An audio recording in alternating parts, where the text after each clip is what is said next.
اعوذ باللہ من الشیطان الرجیم بسم اللہ الرحمن الرحیم۔ لائیو نہج البلاغہ چینل مومنین کی خدمت میں درود طوسی علیہ الرحمہ کے فضائل بیان کرنے کا شرف حاصل کر رہا ہے۔ ہر چند کے درود طوسی بعض کتب میں مذکور ہے، لیکن اصل اس درود کی دعائے توسل ہے، اور بروایت ابن باویہ قمی علیہ الرحمہ یہ دعا ائمہ معصومین سلام اللہ علیہم اجمعین سے منسوب ہے۔ اسی باعث سے اس درود کا اعتبار ہو سکتا ہے،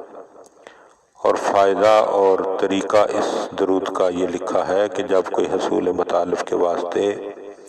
اس دعا کو شروع کرے تو اتوار سے شروع کرے اور دوسرے اتوار کو تمام کرے، مگر شروع کرنے سے قبل غسل کرے، لباس پاکیزہ پہنے، عطر لگائے، پڑھنے کے وقت خوشبو اپنے پاس رکھے۔ خدا تعالیٰ ان کی برکت سے دعا جلد قبول فرماتا ہے، اور ہر روز 11 بار پڑھے، اور 100 بار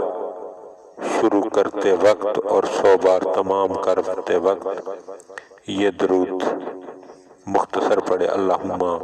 صلی علی محمد و آل محمد۔ اور دوسرا طریقہ اس کا یہ ہے کہ شب جمعہ اول ماہ بین مغرب و عشاء غسل کرے، 2 رکعت نماز بنیت حاجت ادا کرے، پھر بتوجہ قلب رو قبلہ بیٹھ کر آیے کریمہ لا الہ الا انت سبحانک انی کنت من الظالمین موافق اپنے نام کے اعداد کے پڑھے، اور 40 مرتبہ درود پڑھے، اور سجدہ میں جائے، اور 100 بار سہلن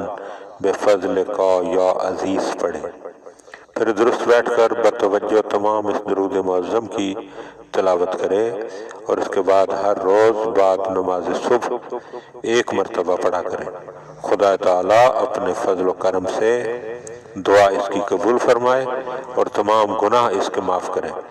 اور ترقی رزق و نعمت و فراوانی مال و دولت عطا کرے،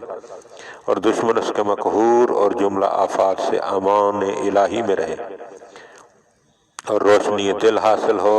اور بروز قیامت پر شفاعت حضرات 4 معصومین علیہم السلام بہشت بریم میں